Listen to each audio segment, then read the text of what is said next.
Hi, I'm Ben Coccio, director of Zero Day.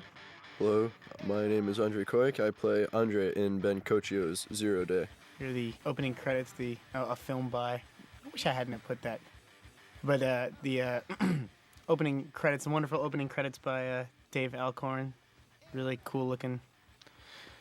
And incidentally, of course, this little clip of footage here, just like Andre's little clip of footage coming up in a second, are all real. You know, footage from when they're little kids. I love that little pin that Cal's got. Says, "I'm 5."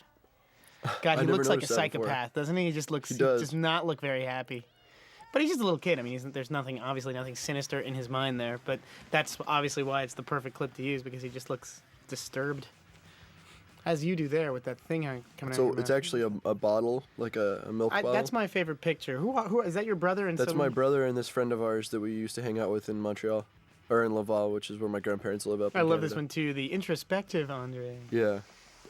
The thing about this clip itself is my brother and his friends and I used to make home movies. My robots! Do what you will. You made what kind of movies? No! We made science fiction movies? Yes, we made science fiction spoof films, and that was one of them. That wasn't a spoof, Andre. I gotta be honest with you, when I watched that, you guys were dead serious.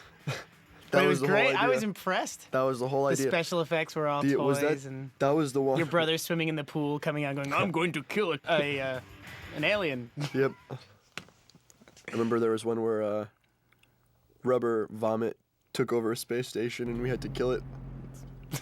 That's good. You know, the thing is that one of the inspirations for this movie for me was the idea that if you look through hundreds and hundreds of hours of anybody's home footage, most of it is going to be, you know, boring as sin. But every now and then you'll find a couple little shots that are beautiful in their own way, or that say something really kind of interesting in their own way. And I mean, obviously this goes beyond that, because these guys are planning this horrible high school massacre. But just the idea that the collection of their video could be edited together, you know, coherently, but also that you could come to appreciate the kind of makeshift, you know, cinematography that they employ. My parents' proudest moment right there. Yeah, where you're burping in there. Attention! Stop! I can reenact that if you'd like, Ben. That's quite all right. Yeah, you know, that's the thing, though. I think when you make a movie like this, that's the kind of first-person video diary narrative. You know, other movies have been made like this too. People don't think that there can be any kind of High school located any kind of poetry in the imagery. You know what I mean? That there can be Right. any kind of anything interesting happening in the imagery. That it's just going to be all awful and it's going to make you sick and the camera's always shaking. But I disagree. I mean, I think it can be really cool. And one of the things that I was trying to kind of do was trying to make it seem that as the scenes progressed, you guys get a little bit more sophisticated with what you do with the camera. That was one thing. I don't know if you felt that way, Andre, at all. I didn't handle the camera most of the time, so I really wasn't aware of the changes in technique. That was ADR when you say you hate this fucking school. That was you said that straight into the mic, and I put it over your head as you turned away. Worked pretty good though. There's a myriad of supply depots all over the place. This one's in my closet. I love that. This one's in my closet. Different closet. That's a closet hundreds of miles away. Yep. It's not even a closet actually. It's just a floor that happens to have floorboards that come up. My room looks a lot cleaner now, but that is my actual bedroom. Yeah, well, all the houses are their actual houses, your actual rooms. And whenever we could, we would use what was really there, because I mean that's just the way to get you guys comfortable. That was the technique, was to get you to feel comfortable, to act natural, was to try to make everything that could be real, try to make it real. Absolutely. Not in any way would I consider this a Dogma 95 film or anything like that. I'm not a big fan of any kind of manifesto or rules governing how you make a movie. And I think movies should all be make-believe and made up, because you're making it up out of the top of your head, and you're juxtaposing images to make a story, and you're throwing things together that never were together, and you're faking it the whole way, and I think that's the way it should be. And the whole point of this movie is it's like a front-loaded magic trick. You know, it's like you start off with everything all real. You show as much real stuff as possible, so then when that final scene comes along where everything's fake, people accept it as real much more readily. And that's kind of the whole point of what we're trying to do, I think.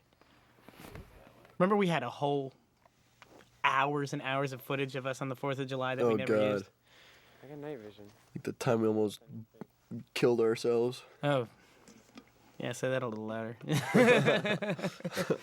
We had at least a day of shooting for 4th of July stuff that we actually were thinking was going to be a pretty substantial scene, and then in the end it was just all distracting. This was really all that mattered. Yeah. This was really the first scene that we did. This was the first scene. I mean, we kind of hung out a little bit with the camera before, but this was the first written scene that we did. Right. How'd you guys feel right now? I always wondered. I mean, you seemed nervous that night, and you weren't. When I asked you how you felt it was going, you were really not very forthcoming. But I think the scene came out great. So I'm just curious, like, what were you? Well, I wasn't nervous per se. I don't think nervous is the right word, but I guess I just didn't really know what to expect. Like when we finished shooting it, I was just kind of like, okay, is this everything? Is this it? This is all. We spent the whole day now, and it wasn't out of disappointment. It was out of just, okay, this is all we did for the day. Okay, because really, I'm not used to film, or at least I wasn't at the time. I am now, but. Well, you also weren't sure how we were going to do it. And I think at this point you guys were convinced that I would accept anything because I never told you to redo stuff. We'd Right. do a few different takes, but I never was like, that was crap, do it over. Well, you weren't.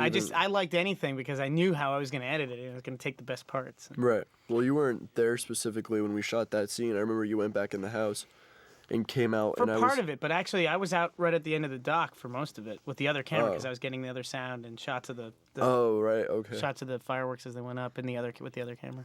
This scene, I mean, again, like every other, most of the scenes in this movie except for 2 are scripted, and you guys basically improvised on that script. So it's not like a Cassavetes film. We weren't like making it up as we went based on what the characters would do.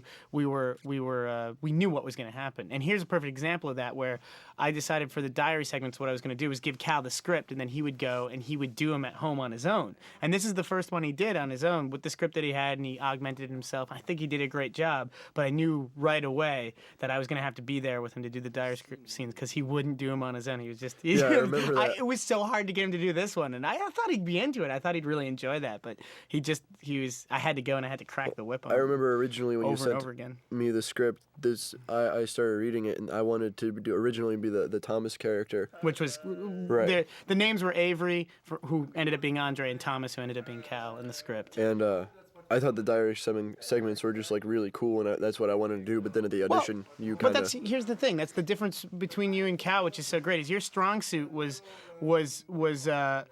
taking what I had written and delivering it like it was your own. And his strong suit was improvisation.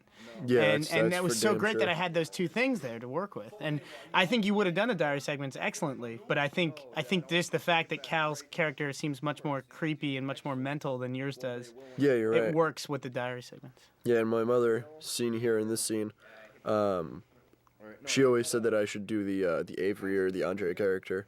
Yeah, it's definitely more your character. I love this scene, and I love, your parents are so good in this scene. Well, they're actually, I mean, wherever the parents show up, both yours and Cal's parents, I think they're great. And I'd actually casted real actor adults to play their parents in case your guys' parents didn't want to do it, but your guys' parents were willing to do it, which I was so glad about. I think part of it was because I eased them into it a little bit. Yeah. I think if we kind of jumped into it really quickly, they probably would have been really nervous about it. But I kind of became a presence around your guys' houses, and after a while, it was okay.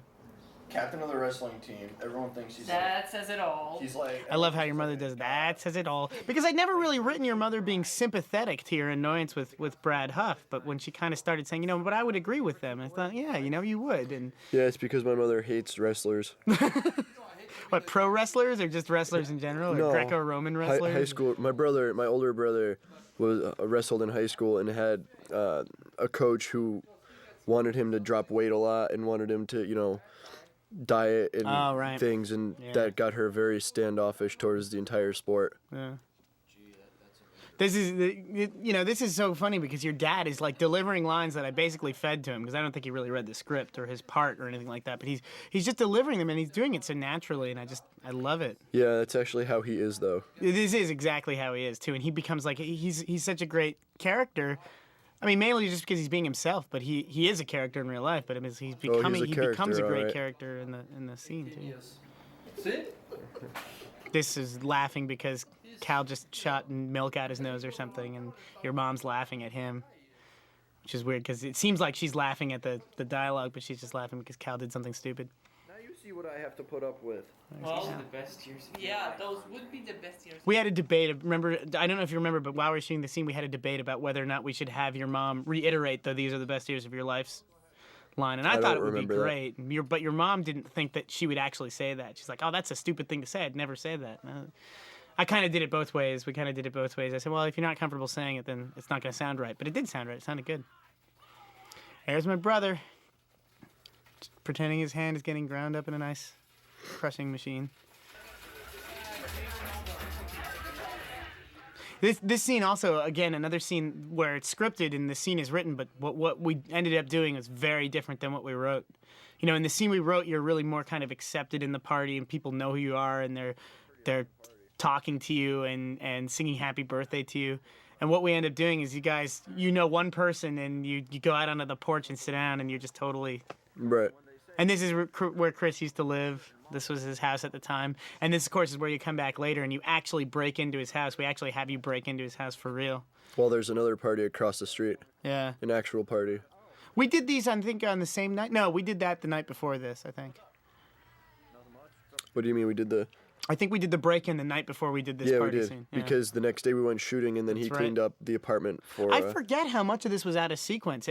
It's so weird because I guess just looking at the material and watching it so many damn times, I get very used to the progression being natural. But this was a lot of it was actually shot out of sequence. The only thing that but we were still building up to shooting the shooting scene, which was one of the last things we did, although not the last thing we did. Right. Actually, I want to go back and I want to say that first scene of you guys talking in front of the school there, that's the last thing we did.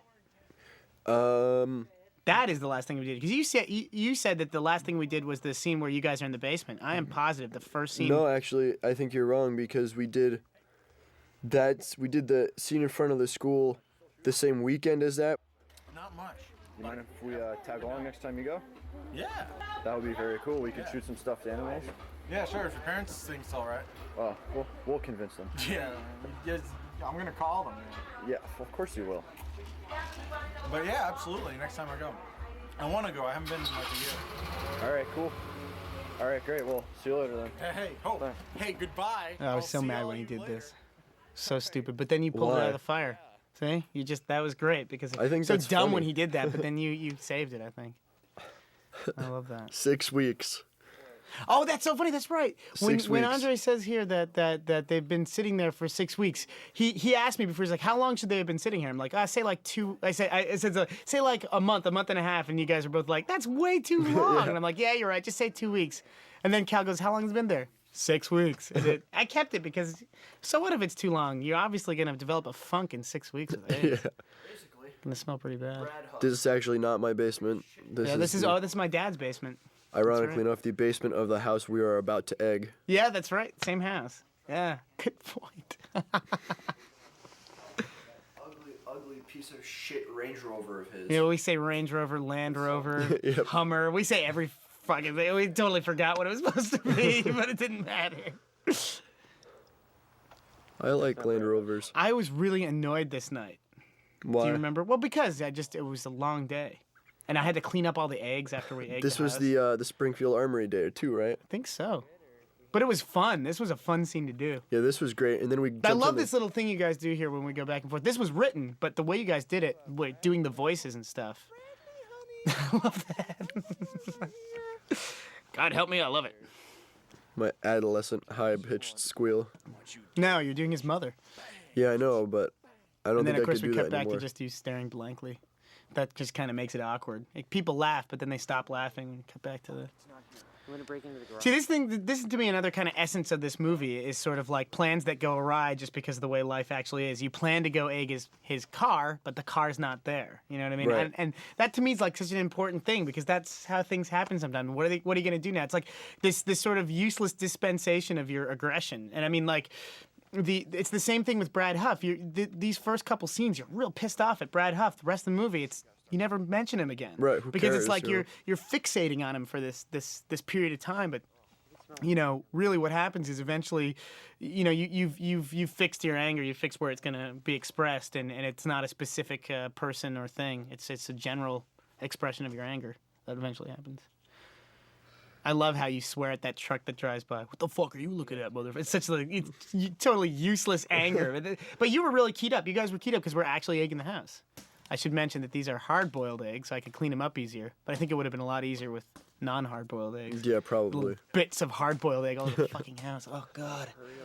That just took forever. Watch your mouth, Ben. What? You guys are swearing all over the place in this movie. You say, how many times do you say fuck in this movie? 39. 39? I thought it was more. I thought it was in the hundreds. 39. Cal probably In the says it hundreds? less. It's funny. Cal It's a doesn't. 92-minute movie. Yeah, that would be more than one a minute. Okay, good point. So that's one fuck every 3 minutes. Roughly. Yeah. Did we win that?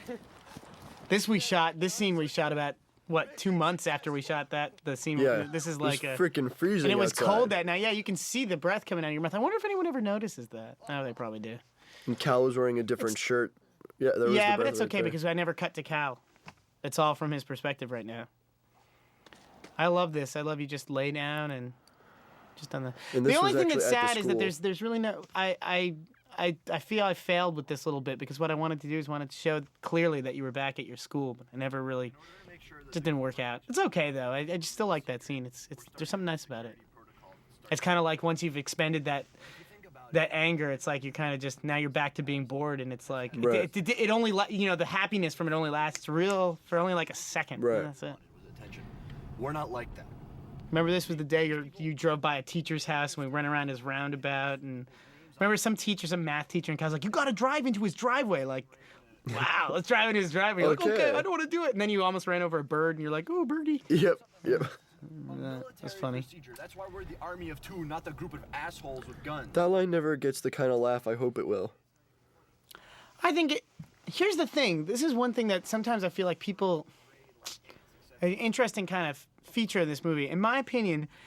There's a lot of scenes where you're talking like this, especially in the bank that's coming up, where you say they can't touch us now, which is like the empty bravado of like this kid who's got this plan that no one else knows, right? Right. And he's just copying movies he's seen or TV shows he's seen. He's just talking like that. He's talking shit, you know.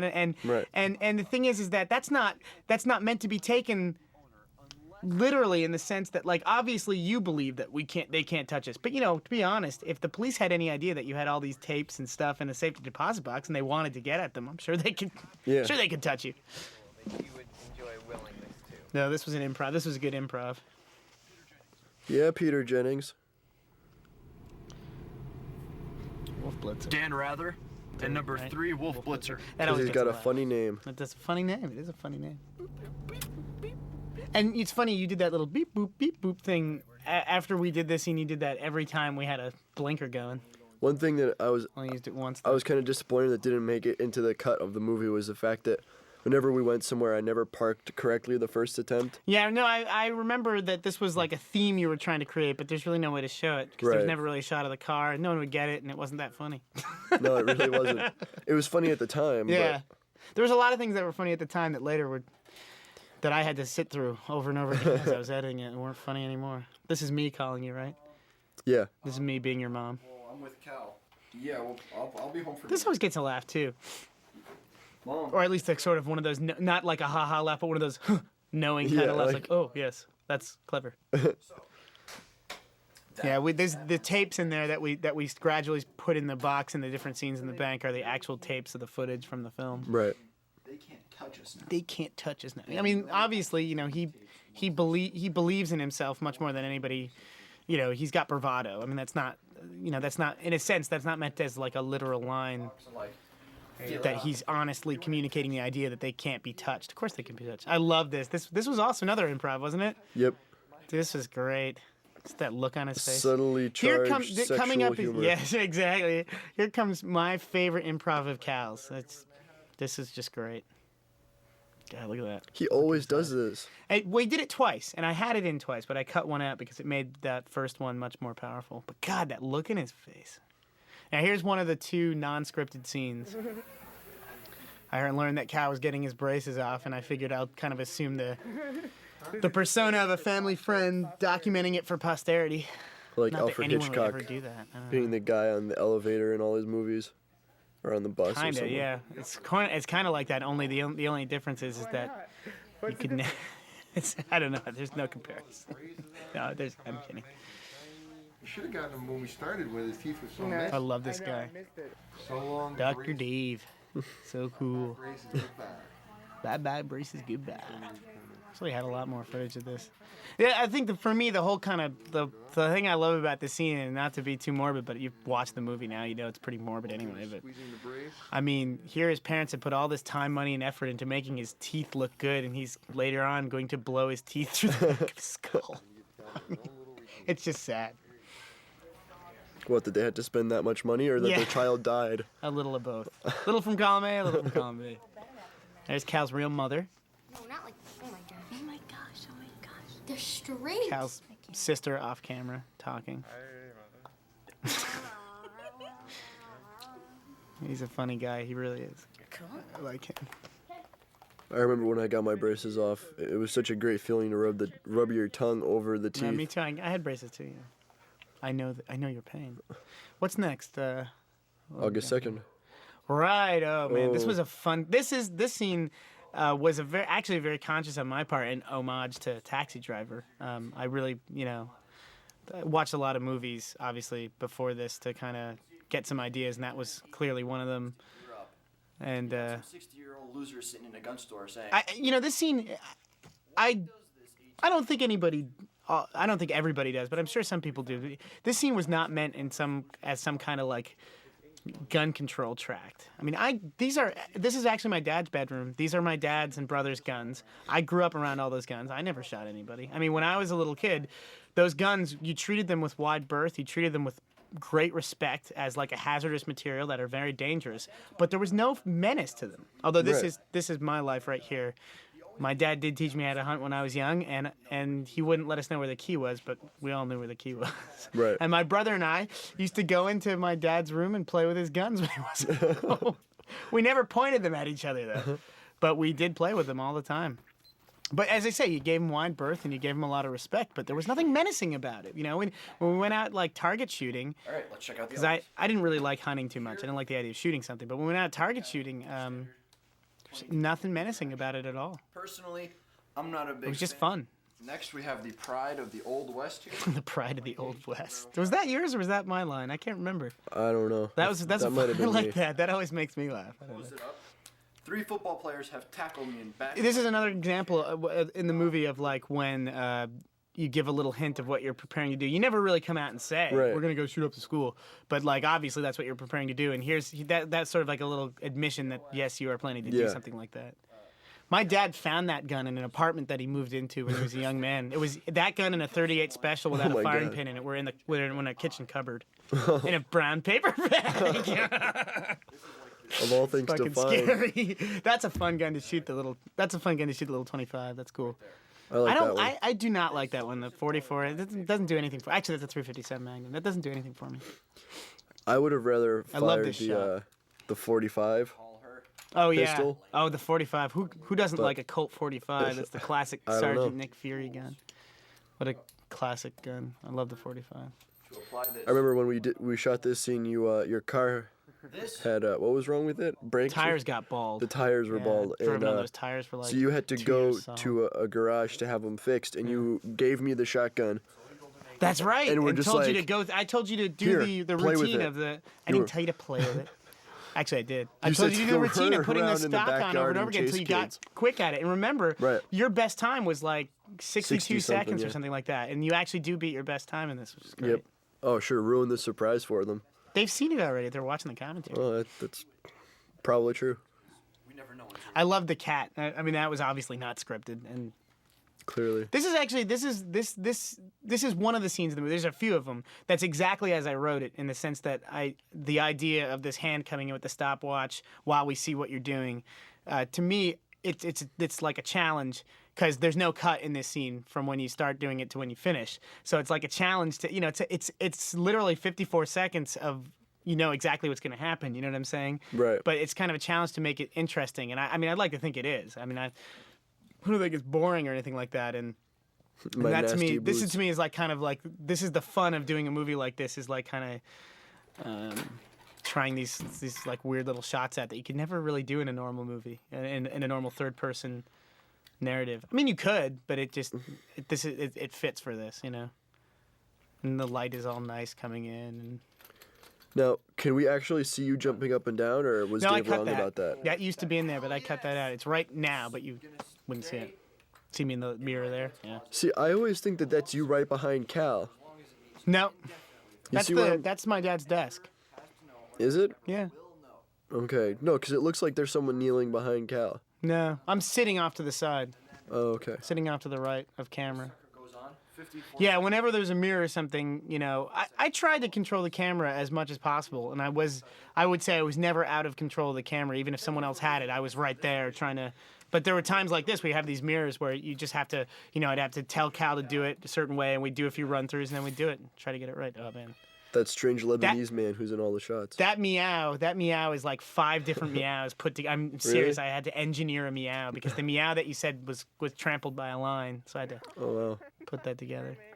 This scene here, my friend Paul and I used to always go to, when we were kids, we'd go to cemeteries and try to make puns on the names of the graves and stuff. I don't know why it's a teenager thing to hang out in cemeteries. A descendant of Mr. or Mrs. Kermay was running for a probate judge in our town. Ah.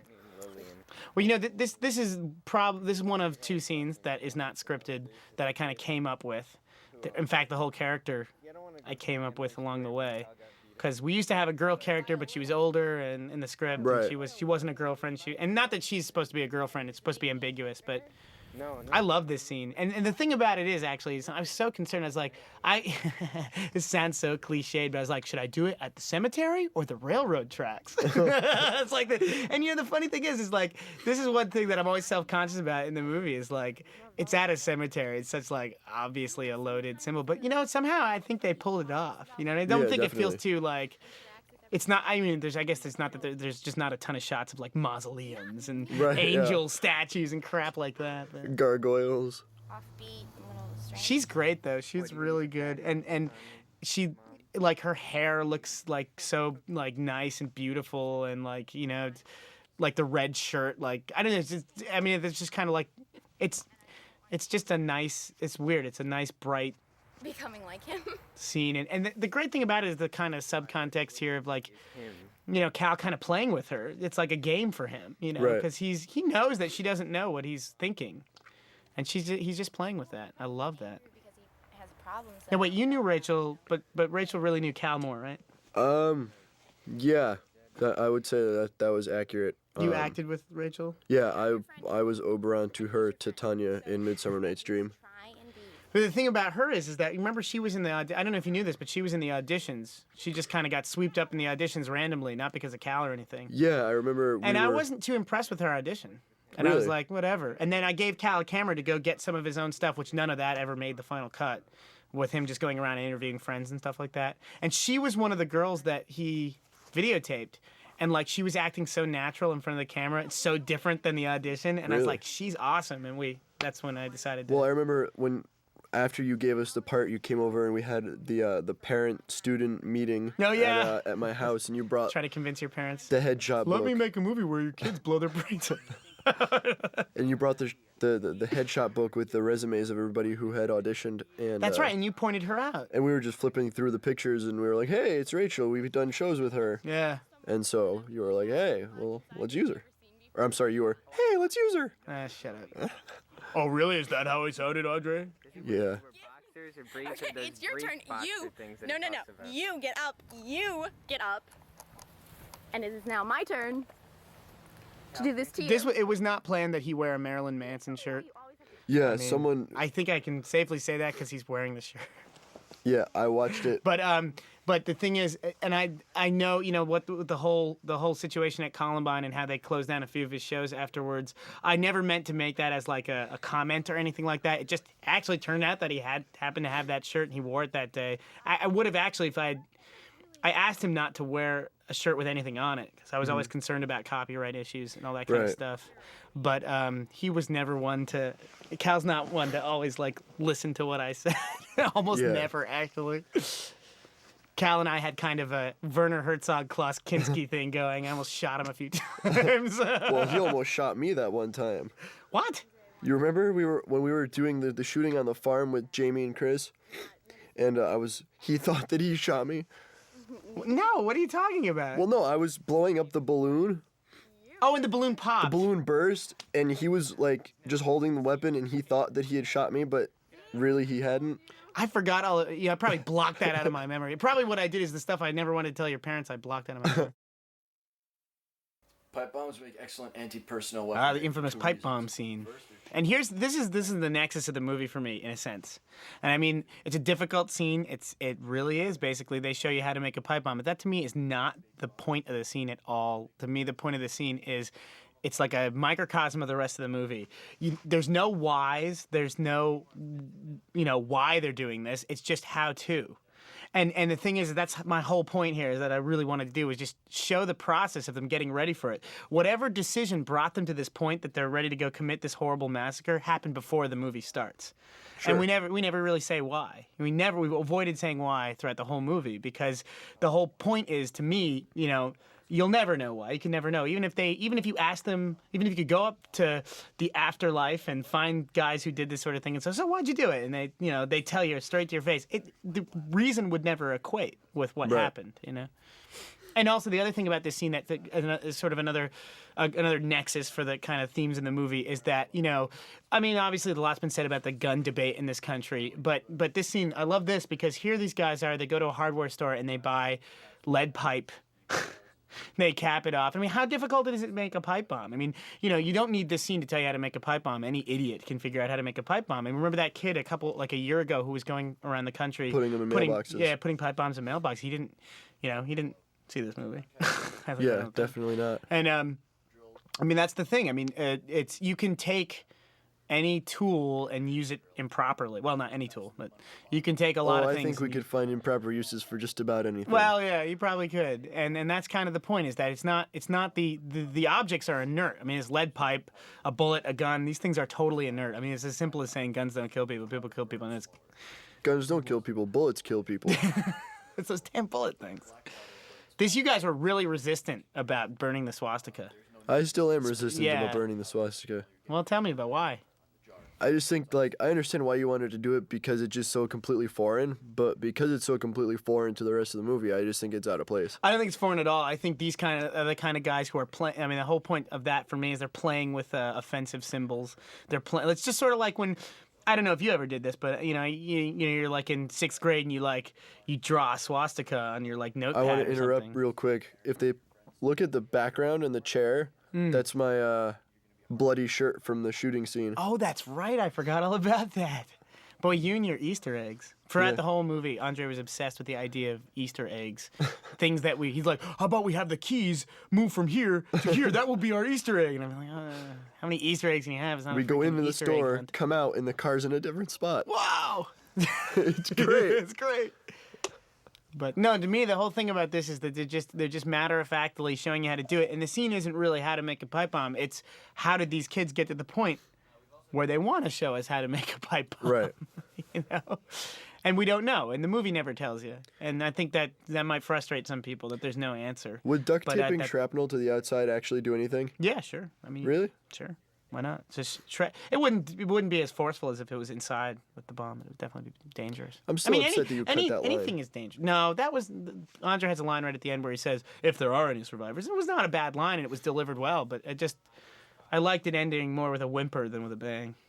So not to use bad play of words. Of course, the sitar was not written in the script at all. But Cal had one, and I thought, I don't know, it's cool. Why not? I think that would have been tremendously creative on your part to write in him playing a sitar. I know. I'm not that creative. But the nice thing about this is that there's no music in the whole movie. It was a choice. It was a creative choice, but it was also a financial choice. I couldn't afford any. Well, plus music doesn't really fit in the scheme of that's what I mean. It was a creative plot. choice. Yeah, the whole idea of it being their video diary and stuff. How would there be music unless it was like playing on a radio or something? And that's getting a little too cheap for me to have it. In the car, it's going and it's exciting music when they're angry, and it's sad, slow music when they're talking about how their parents used to. It's like that car commercial where they're dancing to the music. There are no such thing as car commercials in the universe we live in. No, nothing of that. I didn't say what company. I didn't say anything about what car. To it either. Don't bother. But no, the that's kind of neat because the playing of this sitar obviously punctuates his lines. These diary segments were really difficult to do because Cal was really the way, like, unlike you, the way he approached the whole movie and doing the whole thing was really like 100% intuitive, whereas you used, not that you didn't use any intuition, but it was more cerebral for you, and this was the hardest thing for him because he could do it when it was you and Andre. It was very easy when it was you and Cal. It was very easy to bounce things off of each other.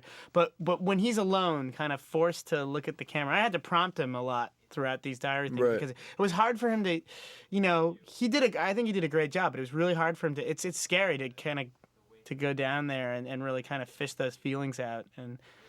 But like any teenager, he has things in his life that he could kind of tap into to help him be disturbing and convincing. Your homes, and everybody else will just have to see it on the news. But yeah, I mean, these diary segments, the great thing about them is it's like they're diary segments. He's talking directly to you, telling you what's going on in his mind, and it's still, you've had this distance. You feel so intimate and close with the characters throughout the whole thing because of the whole first-person kind of feel and the video and everything like that. But you realize how far away you are from them because they never tell you. They never tell you really anything. Because no matter how much they tell you, you don't know what they're not telling you. There you go. They are in control of the narrative. That's the whole point. They're in control of the movie. Well, they believe they're in control for the whole thing, but actually they lose control when the surveillance cameras come on. That, to me, is a crucial thing, that there's someone else watching what they're doing. They've created this whole little world, and they're living in it, and they're documenting their whole little world, but they are living in the real world, and other people have to deal with their decisions and actions. My friend Derek's dog ate those glasses. Oh, really? Yeah. Your Terminator glasses? Oh, yeah. Your cool glasses? In your retrospect, Hitman glasses? They are kind of, like, hideous. No, they're awesome. They're really big. They were so perfect for this whole... I mean, you used them a lot in the movie, and it really worked. It was great shooting at Chris's house because, he doesn't live there anymore, so I can call it a slummy, awful place. It was like a crack whore married a pack rat. This is where they lived. It's the worst place in the world. But it was great because here's this guy that's related to you, and he lives in this kind of slummy place. He's got all these guns. And we're gonna go out in the woods. We're gonna go out in the woods and shoot cantaloupes. It's just funny. And the thing is, too, I mean, here's another kind of big theme in this for me. The theme in the movie of the idea that these kids are betraying the trust of their family who love them. Like, this cousin guy has no idea what they're up to. He has no idea what they're planning. And they're going to use him. They're going to use him. They're going to use him. They're going to go test out their guns and then steal them from him. Yep. And he's going to get in trouble, probably. People are obviously going to blame him for this. But he loves his cousin. He's just going to do something fun with him. And this for me, this was a pastime when I was a kid. This is like, I grew up in a rural area. This is like hick pastime. Is you go out and you shoot crap. If anybody wants to find out what happened to Chris after 0 Day, they can go to officialreport.org. Yes, that's the fake police report that we set up on the web. All right, we're out. What are we shooting next? But I love this scene, not least of all for the way it looks. I really... The light was just perfect that day, and it's just beautiful. And this is one of those scenes that really not only survived the transfer to film, but it like excelled in the trend. Look at that! Look at his hair. I mean, the colors like these are really good. Golden, like flaxen, just beautiful, like halo of hair on him. All right, calm down there, Ben. He's beautiful. He's like a little angel. It's really an angel of death. Ooh. Ooh. Ooh. Ooh. He's a natural. Natural selection. Yeah, I like that. That worked.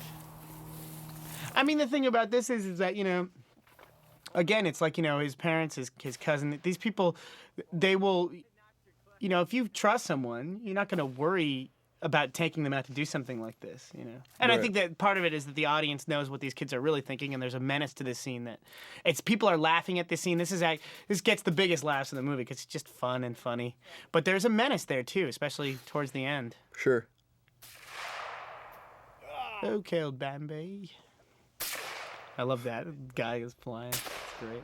Did that actually happen? Like, did he shoot If you listen really close to... I'm sorry to interrupt. If you listen really close to when you were just shooting there, this is awesome ricochet sound. Anyway, sorry, what were you going to say?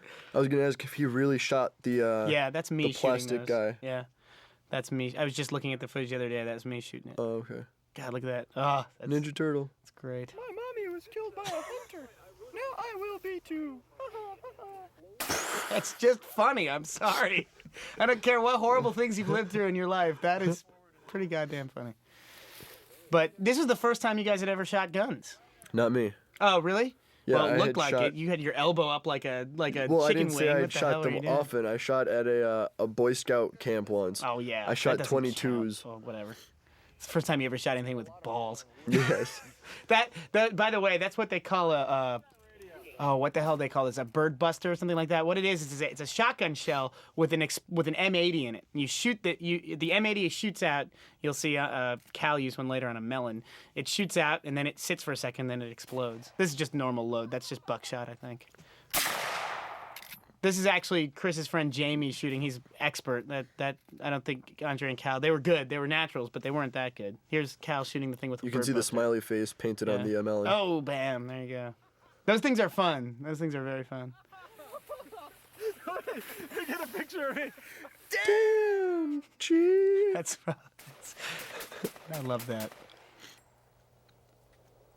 That's where it kind of, that last scene just adds a little taste of menace there. It's a little disturbing. This is one of my favorite parts. I think this is one of the funniest parts of the movie where the little kid starts taking issue with our videotaping him as we unload an arsenal of guns. Yeah, and Chris goes, "Why are you looking at us? Why isn't anyone looking at us? You got 4 guns on your back." It's hilarious. I feel bad because later on in this scene, when Cal asks Chris, which one of these would be best to kill someone with, Chris actually says some really interesting things that I'd kept in until the very final cut, but I just took him out because, again, I didn't want to be in any way have any kind of polemic in this movie. I didn't want to be on either side of the gun debate or either side of any kind of debate. Just wanted to show what happened. I think that works this to me, pretty the well. whole point of doing this movie to me, like, all I wanted to do was hold up a mirror to tell my version of the truth, of what I think happened in these events that I have no personal involvement in. And that was the only reason I wanted to do it. And that's, I guess the reason it fascinated me so much is the dramatic potential between your two characters. You guys make this plan and you plot for a year and you follow it through and you take it to the end. And it's just, it's tragic and it's dramatic and it's obviously attention getting. People can't, it's not easy to ignore. Do the Jamaican dance. But it's easy to, it's easy to discount.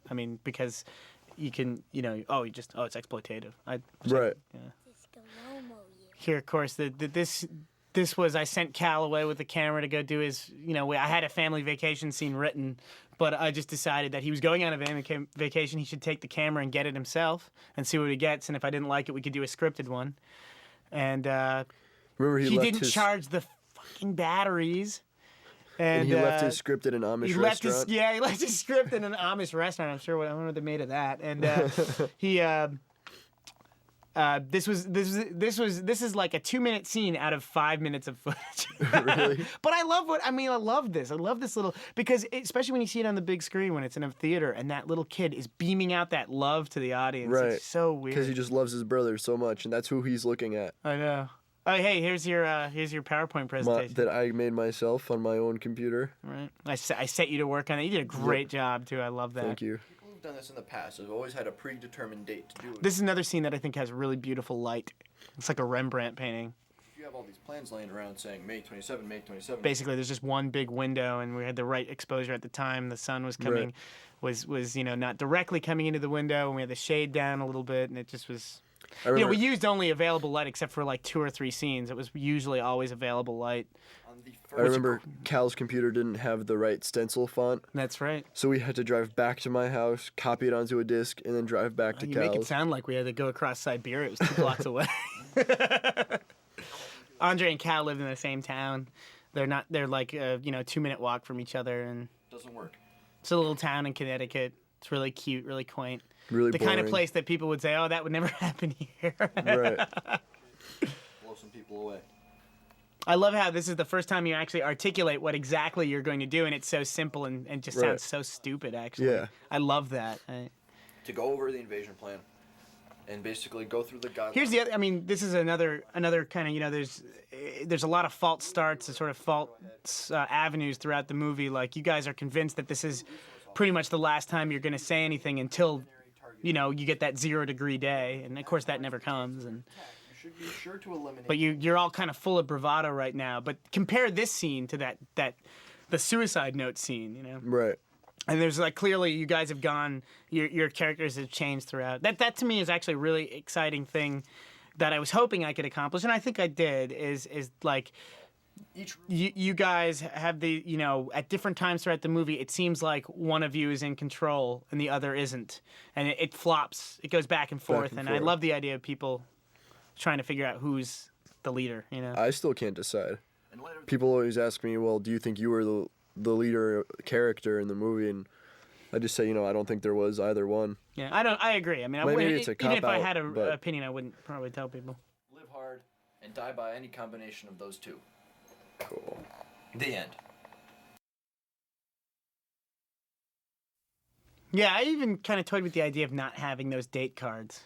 Really? And just going straight from scene to scene. But I think that just would have been really... I think it would have been confusing. Yeah. Would have not only... It would have been... I think people would have gotten it eventually, but this is just an obviously easier way to set it up. I love this diary segment.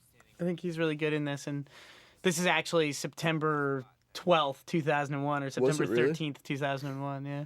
It's like right after September 11th, which I think helped. Usually Almost the all the 12th diary does come segments, except for after the the first 11th. one, we shot on the same day.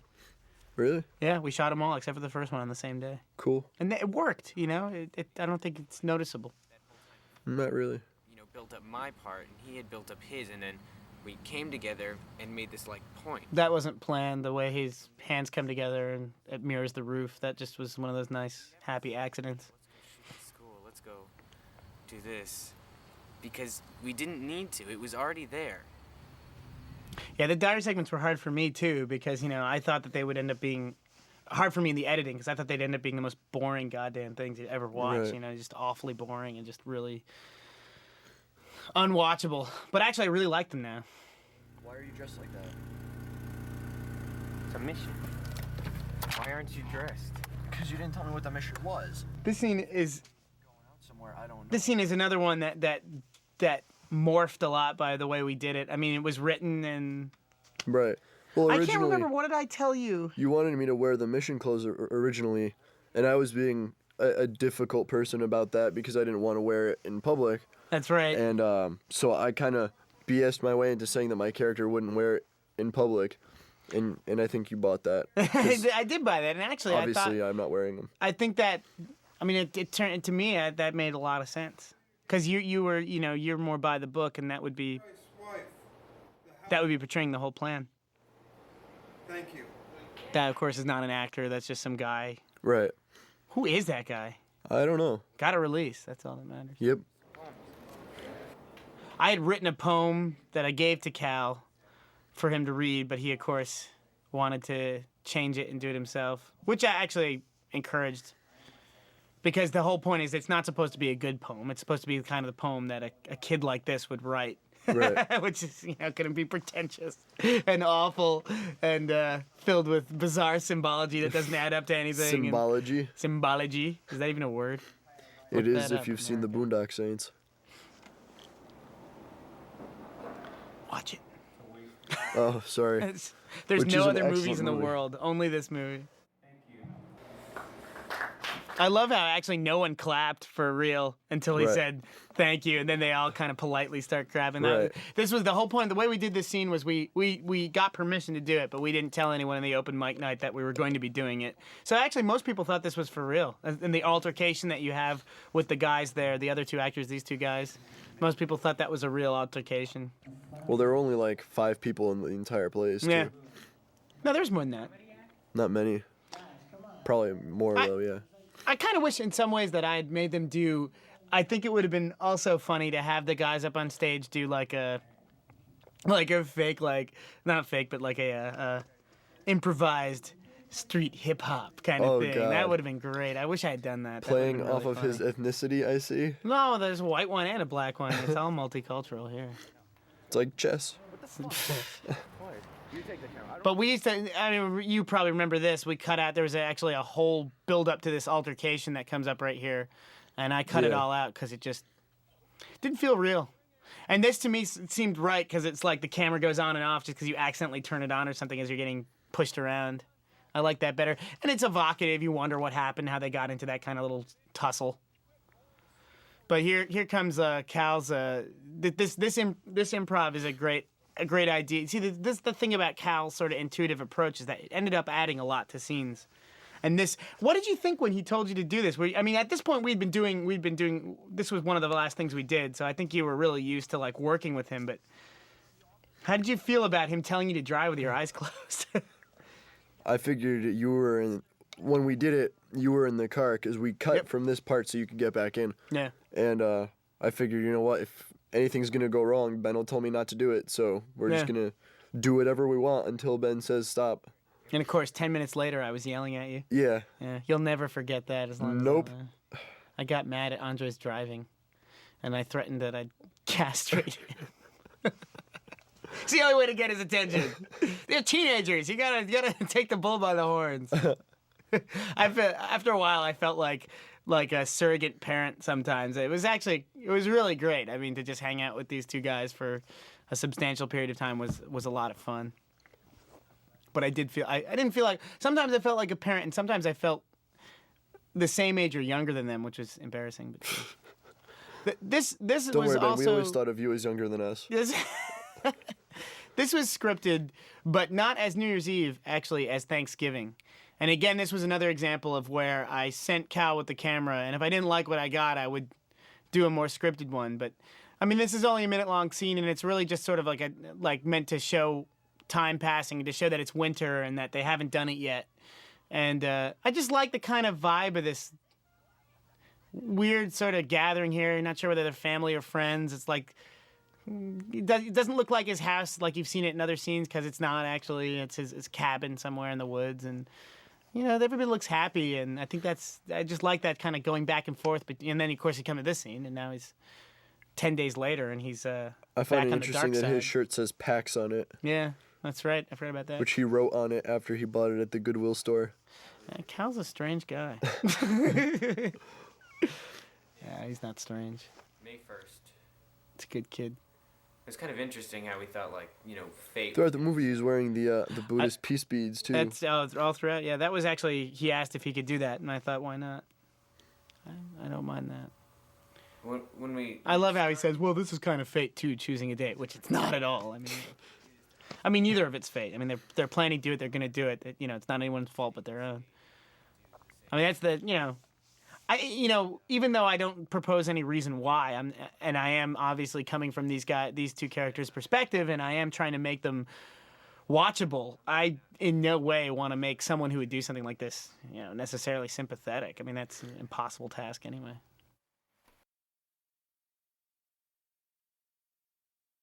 One, two, three, four. That's all the footage in the movie right there. 30 hours of it.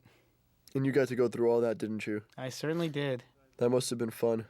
Yeah, actually, I mean, it was a long editing process because I had so much footage and I was doing it myself, but it was kind of fun, actually. I mean, in a weird way, because that's the whole thing, is that I knew that this, you know, you guys, I think about the kind of movie it would have made if I hadn't had you two actors, and it would have been a different movie. It also might have been a really awful movie because I look back at the script and I realize that it's flat. It's like Robert Bresson says, he has a quote that goes something like, the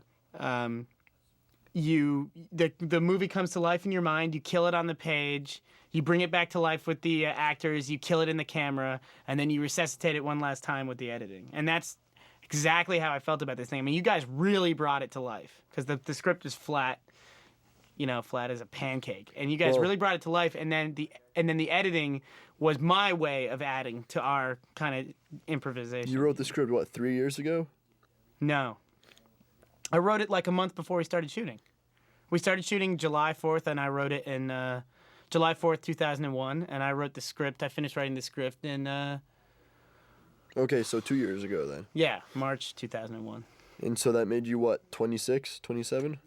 25. 25. So yeah, you were kind of no longer a teenager. It was kind of hard for you to write how teenagers would speak. Well, that was the whole point. Right. I never tried to write how teenagers speak. That's not what I think made it flat.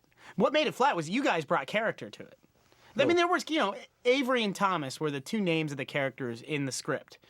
And we ended up using. I ideally wanted to use the kids' real names because if I wanted to use their real families, I didn't want to have to get them to remember a name because I could just see some doddering older relative going like, Avery, and it kills it, and then everybody knows, oh yeah, they told him to call him Avery. And it's like, why even bother?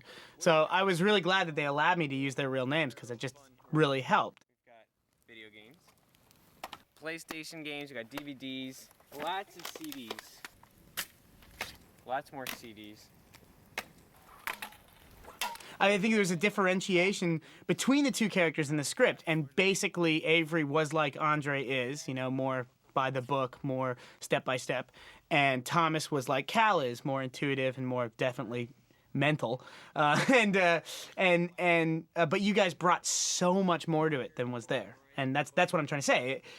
And I added my contribution really in the editing, in a sense, because I took the best moments that you had and put them in a certain order, and the cutting style. Gotcha. You're right. The dialogue was flat, though. That's why. Books. Here's Cal movies, basically explaining that they didn't get it from movies, games, or video games, or books, or anything. And that's basically how I feel about it. What is that? This is a note I got from a girl in like the 8th grade. Aww. I watched many violent movies and played many violent video games, and I've never done anything like this. I swear.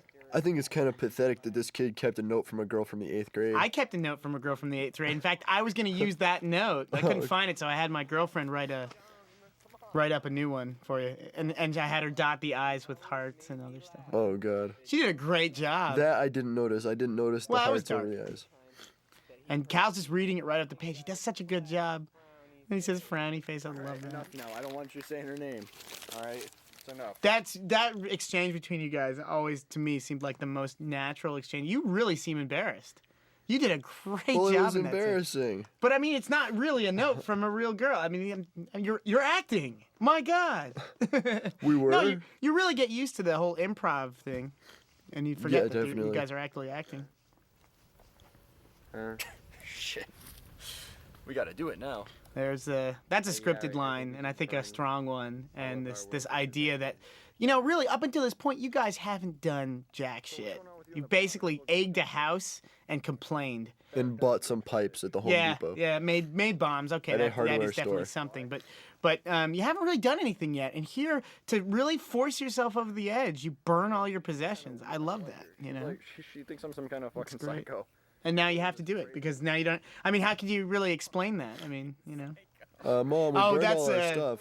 That's a great. Oh man, that's a great improv there where she thinks I'm a fucking psycho, and Cal goes, "You are a fucking psycho." I love that. It's just really good. And then he gets all embarrassed when he starts. This is another really good exchange between you guys. I really love this exchange between you guys. I think you did a great job here. What's going on? Hey, who's the acne one? Yes, point out my skin deficiency. Well, that's the thing. You guys are actually talking, and it mixes in with the lines, and it just comes out real nice and natural. Well, who says I didn't get asked? I just didn't want to go. You didn't get asked. That's a pile of shit. So? You guys kept on talking, but I thought that was a great end. Yeah. There's actually something that I wish I could have kept in here, where Cal talks. Cal actually tells a real story about how he got beat up when he was. Yeah, I remember that. It was great, and it was delivered so well, and it was really creepy and poignant. But I kept it out because I really wanted to avoid the why, and I felt like if I threw in one story about him getting beaten up, that would be it. Everybody would be like, "Yeah, it's because he got beat up," which is a load of shit. I got beat up. I never shot anybody. You can't. That's a ridiculous, stupid excuse, I never got beat up in high school. Here's another great improv. Cal did this right off the cuff. And never burn out. And I thought I didn't really have it because he's so dark. So I asked him to do it again. By then the fire came up again. And he delivered it awfully when I asked him to do it again. Then I realized that it's so much better that his face is so dark in that shot. It's really beautiful. What if I was in love with the whip? This is again a scripted scene, but this is the scene where I had the least amount of control over anything. I really just wanted to let the kids go wild. Basically, what I did was I handed off the camera, sat in the front of the limo, and let him have at it. I didn't introduce them to Cal. I didn't introduce Cal to them. They didn't know each other at all. So Cal was actually very uncomfortable, and they were, trying to get him to come around and be friendly and happy and stuff like that. I told them nothing about what his character was eventually going to do in the movie. I just told him that he was a nerdy kid. This was actually, I forget about this, but this was a big process throughout the whole movie. I would set up scenes where I would tell actors only what they needed to know and only what they had to do. Right. Like Well, I having you remember- guys actually break into a house or, stuff like that. Like we actually try to keep things as Well, real you as they wouldn't would let be. me see the Rachel scenes. Yeah, I never let you see the scene with Rachel and Cal. Every time I asked, you were like, yeah, well, we got to go right now, but you can look at it later. Yeah. You'll look at it when we get to, when we get up to New Milford or wherever we were going.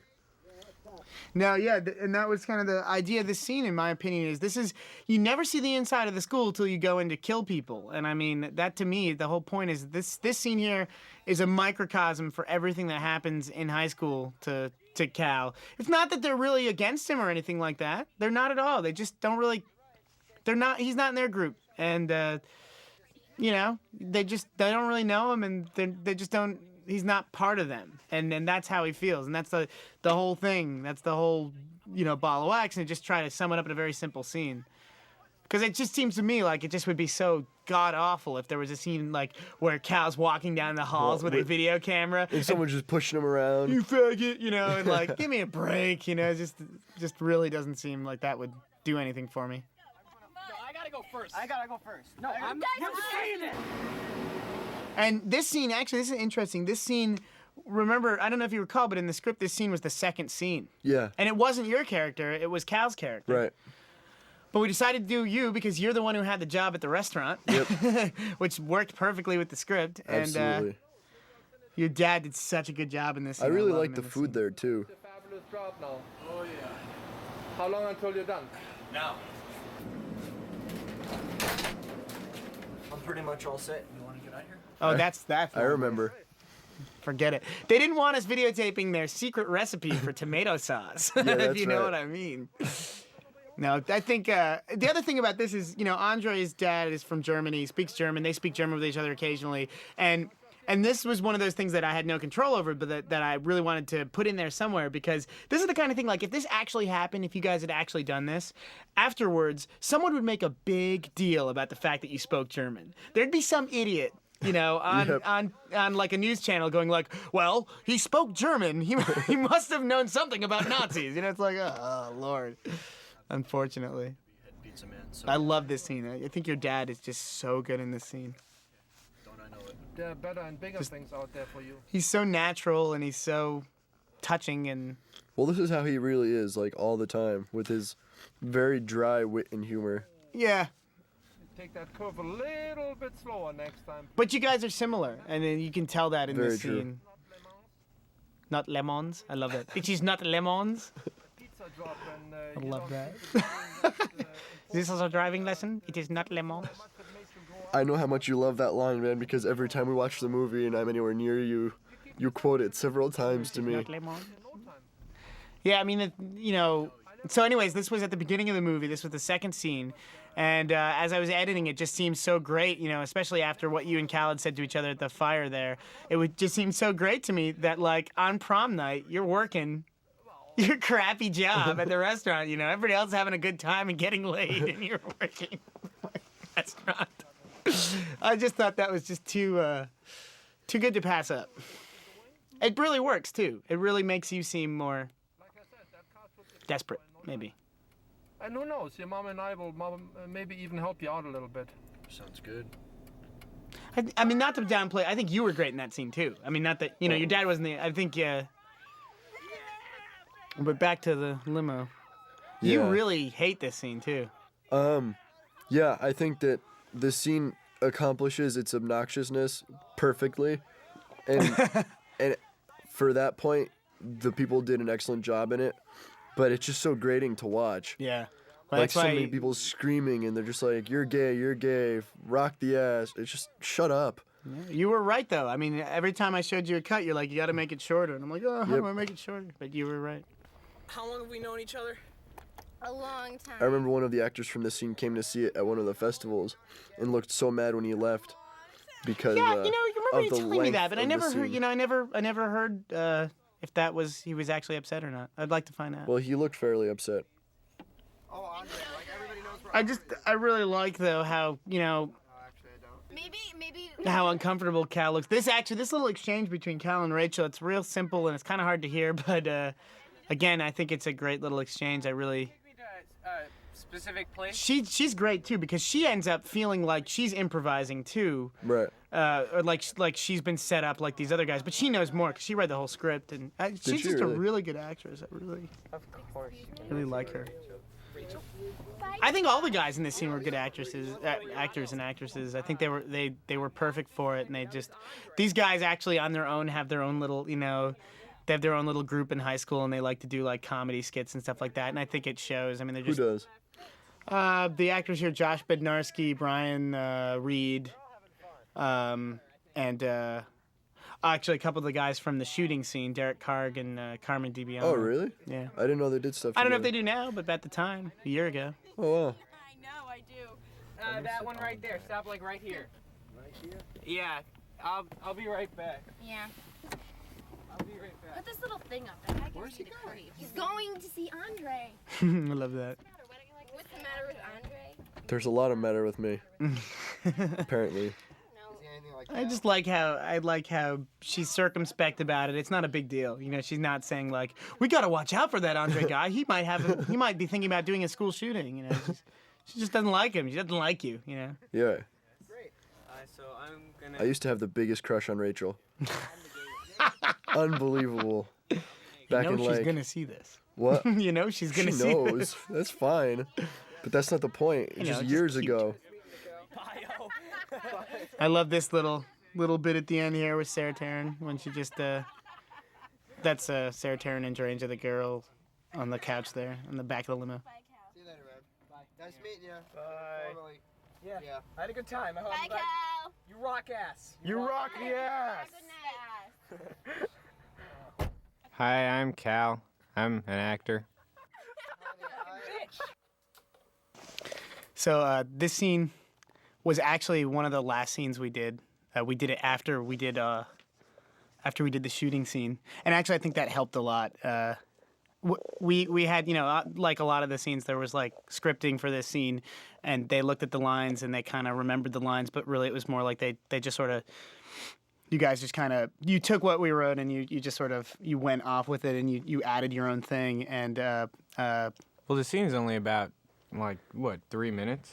Yeah, it's like 3 minutes long, and we shot like an hour. Yeah, we were down there for.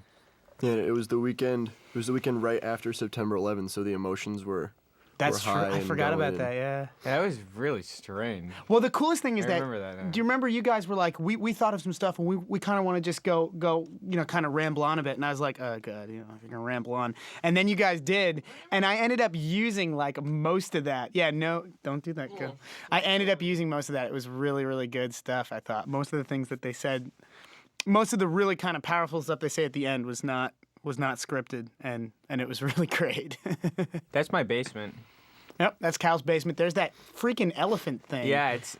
What elephant thing? It's really weird. This little elephant like bookcase thing behind the TV there. Yeah, it's where I used to keep books in there, and yeah, the basement's finished now, so that's gone. Oh, bye elephant. Yeah. Yeah, no, this was actually a lot of fun for me because this was like. Finally, it's over. No, because this wasn't the last thing we did. Oh, This was the remember last that? scene we did. Remember how No, the it's scene not. opened No, though? we did and yeah, I was. walk down the stairs and then I go and I rip off my That's shirt right, and the I'm buttons wearing flew the off. That was the Friday night. There's a scene here that we cut out where basically Cal comes home from the prom and Andre's already rolling and Andre's kind of like making fun of him. And Cal's worn his like mission clothes under his prom clothes and Andre's all psyched about that. It just was, wasted time. We didn't need it. And, Yeah. But it was a cool, actually, that was actually, you guys did a good job in that scene. I remember that was kind of hard to get rid of even though I needed the time. But it was good. Been insulted. I hadn't showered in like 3 days, so my head looks all greasy. I hadn't showered. since There's we actually a part started. here where Andre fixes his hair, and I had a couple He different. looks in the. It's in like the mirror. he looks in the viewfinder and fixes his hair. There's a couple different takes, but I decided to go for that because I thought it just said something about how the fact that no matter how serious these guys are getting about That their he's plan, and conceited he's still just a teenager, still like worried about how he looks. He's a conceited. guy. He's a conceited guy. He's a conceited guy. Fucking God.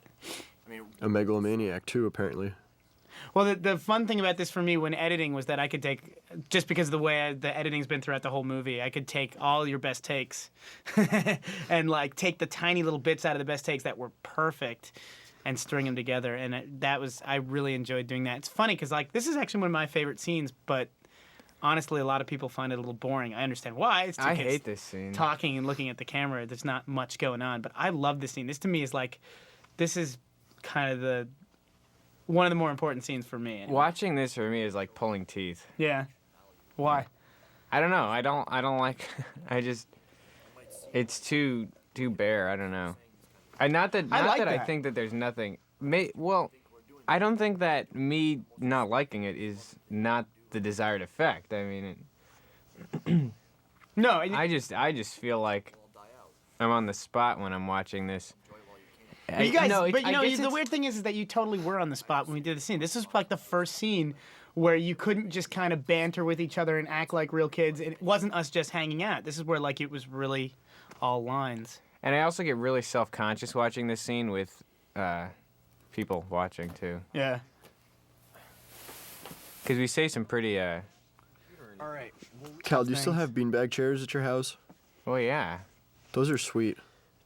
This though, I think you guys probably had one of the most fun times on this. Oh, this was the best night. Yeah. This was the most tiring weekend, but it was also the best This night. was, and we shot this like a month before we did the scene right before. Yeah. It cuts well though. I'm actually happy about that. That was one thing I was really.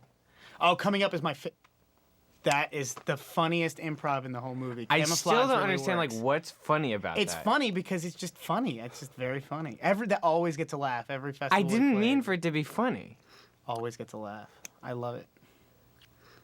It was so great that there actually was a party across the street that night. Yeah, that was. Actually, I found that really. It really heightened it for me. Yeah. I don't know about you guys. I thought it was hilarious that Cal told them that we were the Ray aliens when they came over to ask us who we Yeah, were. I forgot about that. What? Yeah, for some reason Cal was telling people we were aliens that day. Cal's little weird things. Yeah, you know they. Do you remember when people? Yeah, I know they're trying to clone people. is that the one you want? Why don't we set the bag out on the bed? We'll take everything out. Here, just do it. Clips.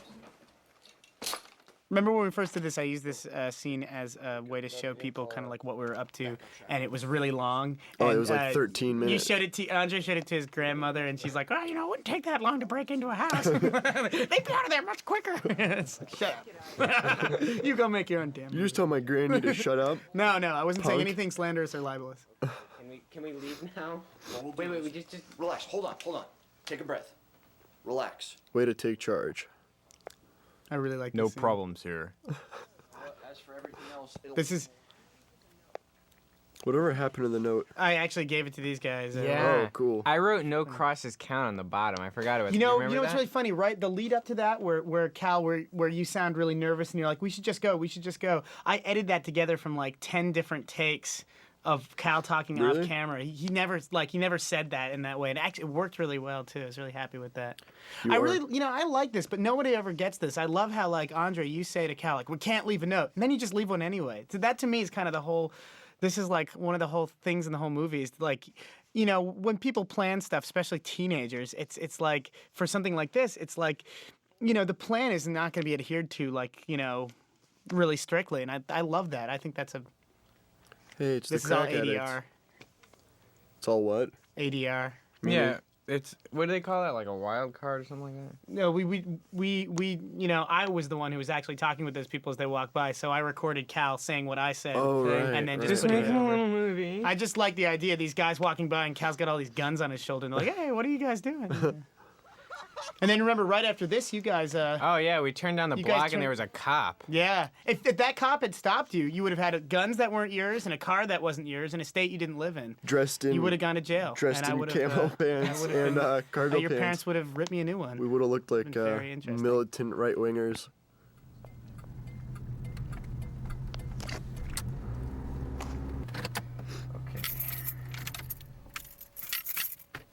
All right. I love this scene. Yeah. I think you guys did a really good job. Yeah, it was. We were so nervous. You remember that? We were so keyed up. I was anyway. I was very keyed up. I just thought the day. coolest thing was when the armorer showed up and was like, "No one touches the weapons besides myself and the actors." And I was like, "Oh, Mr. Armorer is so cool." They hand me the weapons. guns. When I give them to them, I say "hot." I thought that was interesting. They're lethal, though. You know, you could kill someone with those blanks. Is that what guns are for? Do you think he saw? No, Did the you see it in blanks the are- movie? Oh. Is that what guns are for? Oh, I was wondering. Wait, did you give him a copy of the guys, movie? we have to be more sonorous. This is a very serious scene. I can't laugh. This is my favorite little thing coming up here that we didn't plan, that we had other takes to cover. Is I want you to know. no, not this. I have a third nipple. This isn't Mystery Science Theater. Right? No, wouldn't that be so funny? Instead of It wouldn't I be could've funny done at this, all, that's you. He said- No, I don't think it'd be funny. This is my favorite thing here when this car comes by. I love this. This was not planned, and we had other takes where we didn't have to worry about it. But I just love the idea of this car driving by really close. No, and just like I was not even watching seeing the movie anything. at the film festival in New York. I was sitting next to my friend Danny. He's like, "What if somebody just drove by you?" And I was like, "Just shut up and watch for a second." This is another great thing here too. You know, this scene here. Light the fires. People have an expectation of budget, and when they watch most of the movie, they see this, they think, oh, whoever's making this movie doesn't have enough money to show the shooting scene. Yep. So this is going to Crap be out. their creative way to end it without having to show it. They're artsy. And when that shooting scene comes up, everywhere we've ever shown it, you always hear some guy go, ugh, because they know what they're coming in for. Wait, say it for us. Ugh. Wait. There. And I really like how you guys have I'm planned. so glad you cut the sound out of this part. it's just cars backfiring. I really like It it. sounded so asinine what they were saying. It was ridiculous. I really like how throughout the whole movie you guys are in control of the narrative. It's senior days. And then in the end, what you think is going to be the end of your narrative, then the narrative switches over to this third person narrative, and now you weren't planning on anyone really to see this. You know what I mean? And I think it's so cool how Cal just dives onto the floor and slides across it. yeah, well, that was the best. We had about 4 takes of that, and that was the best one. The person who did the 911 voice, she should be here, man. She is incredible. Like she did such a good job. What I actually did was I went to a 911 lady and asked her, what would a 911 person do in this situation? If there was a phone in here that one of the shooters had, what would she say? So she gave me a list of all the things that they might say. And then I took the actor, I told her this is what a 911 lady would do. And I played the sound of the scene for her and had her do a few improvs based on what she should say. And I used some of those takes, and I mean, it just was great. Then I eventually did a few where she saw what was happening too, so she could react to it a little bit different. Yeah. But I absolutely love what she did with it. I think she just did such a good job. A lot of people sometimes think she's a real 911 lady too. No, yeah, I thought she was a real 911 lady. At first, I wanted to get a real 911 lady, but it was much easier just to use an actor. They're much more submissive. It's funny, when I was editing, I never got over when you scream, "Hey, everybody, Cal." That always gave me chills. That just really freaked me out because you're such a nice guy and you're so laid back that when you're that freaked out in the scene, it's really tough for me. Which take of the plexiglass? Yeah. Yeah, we had that take right where Andre shoots under the table there. We had a plexiglass divider to stop the force of the blank so that he could be right next to the actors who were getting shot at so they could really respond well. On the third take, the plexiglass broke, and I almost had a massive There goes coronary. Derek. She was fine, though. Everybody was fine. Everything was fine. Everything was fine. The bodies were hidden, and never had to worry about it. We can get you out of this, Andre. Andre. Yeah, I just love that. That to me is such a big part of it. Is this idea that no matter how far these guys go, the 911 lady is trying to talk them down. I mean, and that's what the 911 person that I spoke to told me. She's like, that's what we would try to do. We would try our best to establish a rapport with them and try to talk them down. And it's like, how can you talk people down in this situation? Doesn't it seem kind of ridiculous for the 911 operator to say, we can get you out of this? Well, they could, though. If they dropped their guns, came out with their hands up, you would like to think, anyway, that they wouldn't get shot on the way out. Andre, we can get you a room with a big window. Andre, but the thing I can is, arrange 3 meals a day. Andre? Well, that's basically what it would be, but it's better than dying. I don't know. Maybe it's not. That's actually, my mom said that she was really glad they killed themselves at the end because she felt that there's nothing else for them, you know? What, are they going to go to jail for the rest of their lives? But no, I mean, the thing is, but that to me is actually really, you know, I know this is a very bleak scene, but it's a very hopeful thing that someone on the other end of the line there could be basically doing their best to. But she sounded so emotionally detached from the situation. But that's she was over the phone though, so I guess. Well, no, that's not being over the phone. That was another thing that Marla explained to me, is that you cannot. It's very difficult not to, but you cannot become emotionally involved in the situation that you're monitoring as a 911 operator. You have to be calm because no one else is being calm, basically. You know, people are calling up, I just stabbed my boyfriend, what the hell? You know, and they've got to be like, you want to take the knife out of your boyfriend, you know, and they've got to stay very calm because they're the voice of reason, sometimes the only voice of reason in these situations. But then, you know, afterwards they have nervous breakdowns. I mean, Jesus. Yeah. Do they really? You know, it's not an easy job.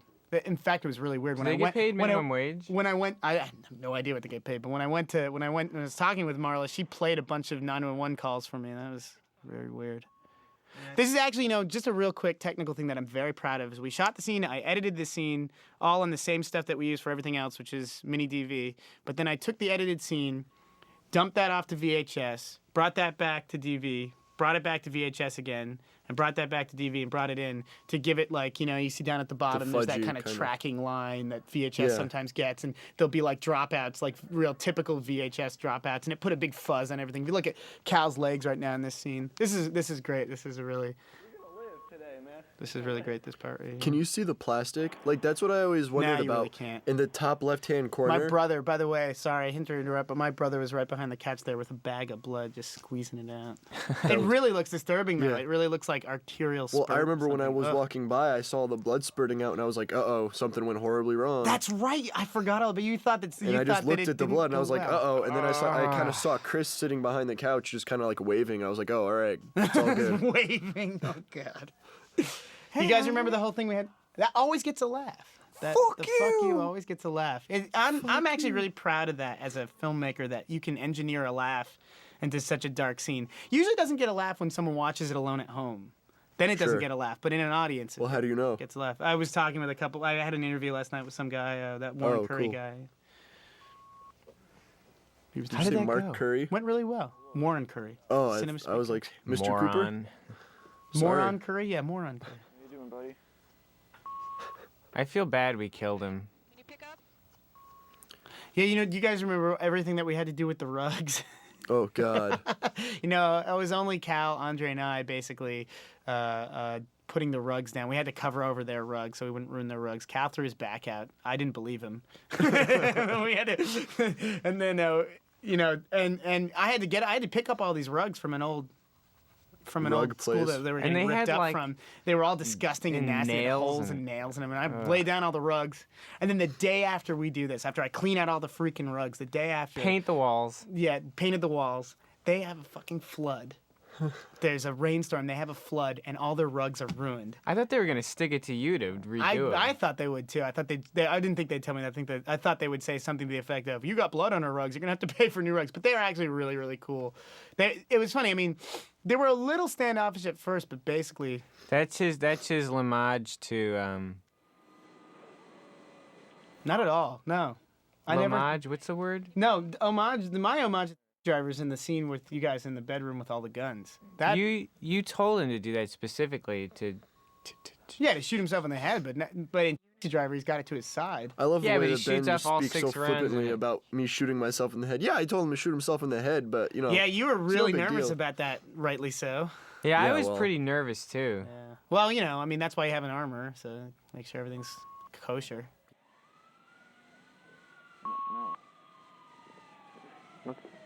It's all right. We'll just. Would you rather get shot by cops. Here, you know the thing I like the most about this is actually in the script. What I had planned was, I don't know if you guys remember this. You probably do. I don't think you ever even read the script. You told me. Are you talking about when we shoot each? No, I never had it like that. I'd always thought that at the end, when these guys kneel down to commit suicide, that your heads would be cut off by top of frame, and it would be difficult to tell, who was who and who was saying what. But then, as we started shooting, I realized you guys were such distinct characters that would never happen anyway. There's no way that they couldn't tell your voices apart or your attitudes. And I think it's actually really important that your suicides be the most brutal thing you actually see, because you're the characters that the guys were watching. Andre, where are you? I love that though. I love where are you? Because it's a double meaning, and I think it's cool. Oh, we got like 10 seconds here before we shoot ourselves. This is pontification about numbers and. This is another big laugh. Well, I shouldn't say big laugh. This is another one of the only laughs in the shooting scene. They love this scene. They love this scene. This plays great, and people are. We can get you out of this, Andre. My homage, full weapon.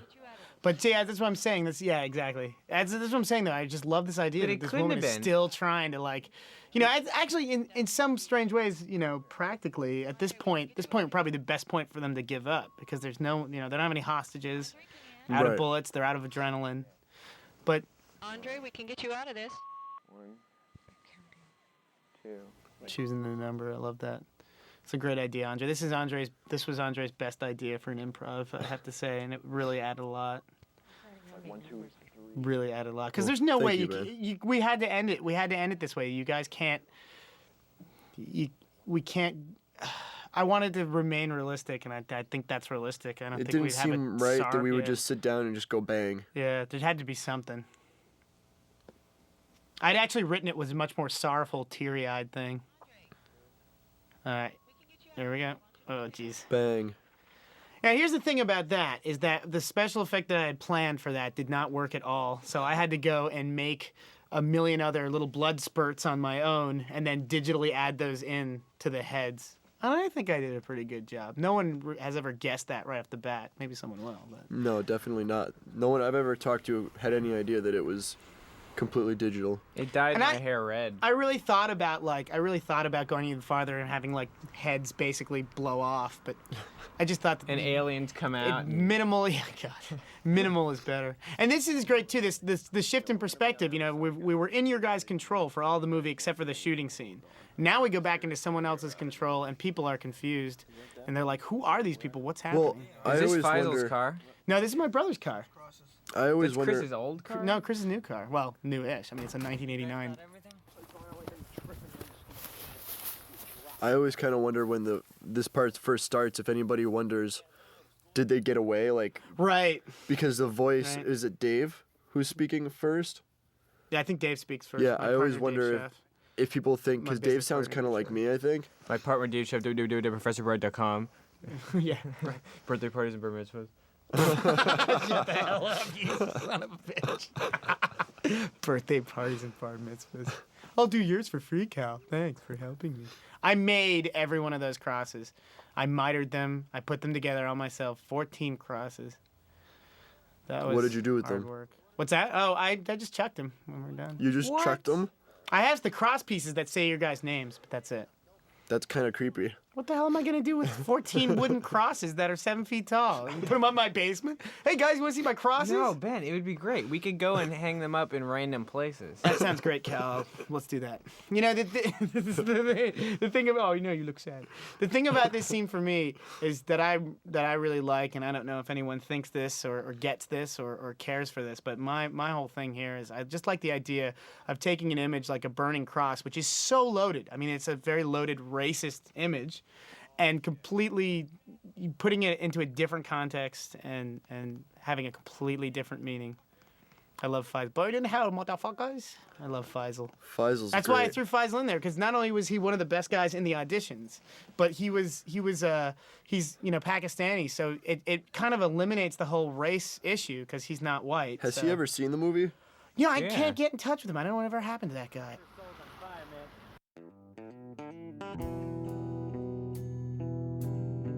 Benji did a great Coast job song. with Of course, this we song. had the Beach Boys song, Right. Beforehand, we had "I Wasn't Made for These Times," which they wouldn't give us permission to use. Which is a and great song. It was really great, but you know what? I think this is I better. know this sounds like exactly what I would say, but I actually like this song better.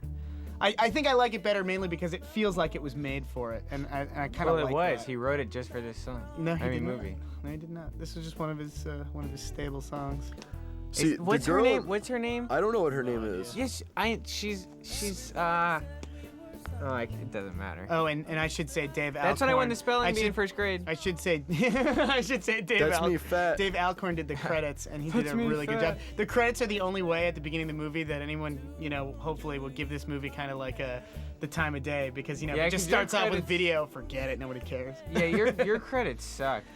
Oh, even the ones that I was trying to do? Yeah. Yeah, well, of course. That's why I got someone to do it. But I mean, no, they didn't suck. They weren't that bad. But I mean, you're right that you needed something that Cal's was... talking about, I had made some kind of mock-up credits before I got Dave Alcorn to do the actual credits. I never saw those. Yeah, I think he probably did. They were... Yes, you did. All I saw was They were kind of like this. They were the basic idea of this. They were just much more simple and really bad.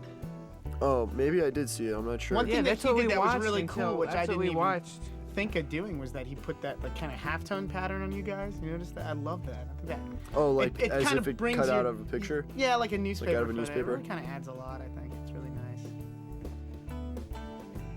But I've always liked title sequences that while the titles are rolling, the movie kind of continues. And I know that there's no like plot addition in this, Right. but it's like a kind of another little insight, because here's part of your lives that you don't see throughout the movie, which is before you decided to set this plan in motion. You know what we should have done? Here you guys are smiling and it's your After, we birthday, should have shot and another scene in the movie, like in Ferris Bueller's Day Off, where he just comes down the stairs in his bathrobe and he's like, "The movie's over. Go home." Yeah, that's a great idea. We should have done something Except you like have that. Gaping holes in the backs of your head. The movie's over. What are you doing here? You're all blue. Go home. Oh, Lord have mercy on my heathen soul. No, I'll try. no. I mean, I just like the idea of working it back to when you're little babies, because Oh, I know it's a trite and banal point, but I mean, you take Ben. the worst people in history and they came from a baby, and I mean, like, if you kind of do it visually like this, at the very least, it's a little bit The poetic. maiden I think perk. it's- I feel I I should know, that's should right. mention We that should it's really say actually it's main. main and perk. And it's closed down now. You're serious? Oh, really? Yeah, Why? they got kicked out of their building. There's carpet play. Okay, wait. That's my This little film is- brother. Yeah, that's right. Oh, there we go. Yes. That's my little right. That's brother, your little the brother. bottom yeah, 'cause one. they- That there is was not no me. Good, no good baby pictures of Cal. Oh, they were all on his wall, and his folks wouldn't give them to me. This is Ben Coccio, director of Zero Day. Thanks for listening. Hope you enjoyed it. You guys want to say goodbye? Oh, this is Goodbye. Andre. I played Andre. So thank you for being with us.